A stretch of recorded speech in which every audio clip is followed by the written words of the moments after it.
जय हिंद दोस्तों। चलिए आज फिर एक बार आप सभी का स्वागत है। देखिए ये उत्तर मुखी मकान बनाया हुआ है, दोनों भाई की सुविधा बनाई हुई है। ये मकान में हम 16 दरवाजा यूज़ किया हुआ है। 16 दरवाजा का मतलब होता है दीर्घायुष्य, धनवृद्धि, व्यवसाय में भरभराट, अति उत्तम होता है, संतति में कोई अड़चन नहीं आता है और शत्रु का नाश बन जाता है। इसलिए 16 दरवाजा वास्तु को होना जरूरी होता है। ये वास्तु के अनुसार पूरा घर बनाया हुआ है, दोनों भाई की सुविधा बनाई हुई है। दोनों भाई के लिए तीन तीन बेड दिया हुआ है, दो दो टॉयलेट दिया हुआ है और दोनों के लिए देखिए डाइनिंग भी बनाया हुआ है, दोनों के लिए लिविंग भी बनाया हुआ है। ये 2340 स्क्वायर फुट का प्लान बनाया हुआ है, पूरा वास्तु के अनुसार बनाया हुआ है। देखिए दोनों का भी डाइनिंग के बीच में ये 12 फीट बाय 12 फीट का ब्रह्मस्थल निकाला हुआ है। ये ब्रह्मस्थल की जगह ये जो चार कॉलम है, चारों तरफ से चारों कॉलम के ऊपर ये स्टेयर बनाया हुआ है, स्टेयर केस ऊपर जाने के लिए। तो ये स्टेयर भी दोनों फैमिली के हिसाब से 3.5 फीट का चौड़ा है, बहुत स्टेबल है। इसका ट्रेड दिया हुआ है 10 इंच का और राइजर सिर्फ 5 इंच का होने के कारण बूढ़े लोग, लेडीज या तो बच्चे लोग सभी आसानी से ऊपर जा सकते हैं और नीचे आ सकते हैं। देखिए हमें वास्तु का पवित्र रखने के लिए, ये ब्रह्म स्थान का पवित्र रखने के लिए ये चार कॉलम के ऊपर हमें ऊपर जाके टावर बनाना ही नहीं है। ये पूरी जगह हम खुला छोड़ने वाले हैं, क्योंकि बारिश का भी पानी अगर यहाँ आता है तो बारिश का पानी भी हमें ब्रह्मस्थल के ऊपर आने के बाद में यहाँ से नीचे से सीधा ईशान्य कॉर्नर में निकाल देना है। तो हम ब्रह्मस्थल का भी पवित्र रख सकते हैं।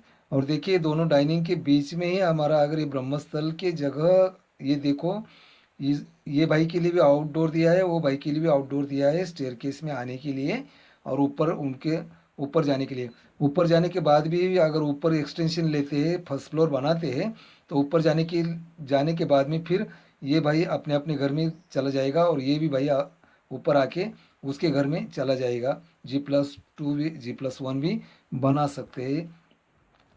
और देखिए 16 दरवाजा का महत्व आपको बताया, ब्रह्मस्थान का भी महत्व आपको बताया।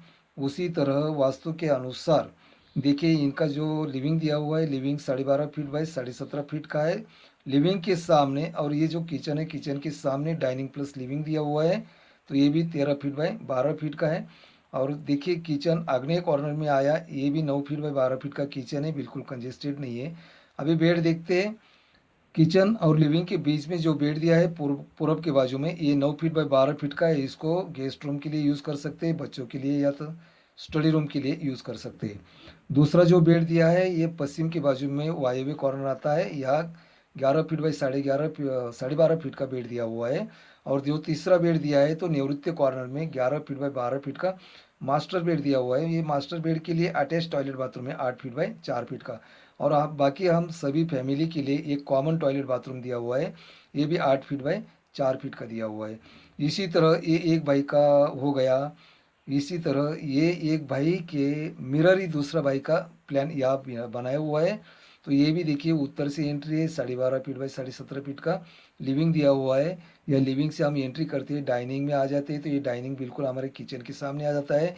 ये किचन भी 11 फीट बाई 12 फीट का दिया हुआ है और किचन से या आउटडोर दिया हुआ है, या आउटडोर से हम स्टेयर के पास चले जाएंगे ब्रह्मस्थल के पास में।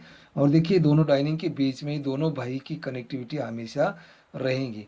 अब ये दूसरे भाई के लिए देखिए बेड दिया हुआ है, ये उत्तर के मध्य में दिया हुआ है, ये 11 फीट बाय 12.5 फीट का है। दूसरे भाई का ये ईशान्य कॉर्नर आता है, तो उसके लिए यह पूजा घर बनाया हुआ है। और देखिए दूसरा जो बेड दिया हुआ है ये पश्चिम के बाजू में मध्य में दिया हुआ है, 9 फीट बाई 12 फीट का दिया हुआ है। और हम सभी के लिए कॉमन टॉयलेट इसी में भी दिया हुआ है, ये 8 फीट बाई 4 फीट का है। और तीसरा जो बेड दिया हुआ है ये मास्टर बेड दिया है, ये मास्टर बेड भी 8 फीट बाई 4 फीट का दिया हुआ है। तो आपको ये वास्तु जरूर पसंद आएगा। आप अगर नए होंगे तो मेरा चैनल सब्सक्राइब कीजिए, लाइक कीजिए, शेयर कीजिए प्लीज़। आपको और भी बहुत सारे प्लान आपके प्लॉट के हिसाब से देखने को मिलेगा। 1 BHK 2 BHK single, ground floor plan, second floor plan सभी देखने को मिलेंगे। आज के लिए इतना ही, धन्यवाद, फिर मिलेंगे।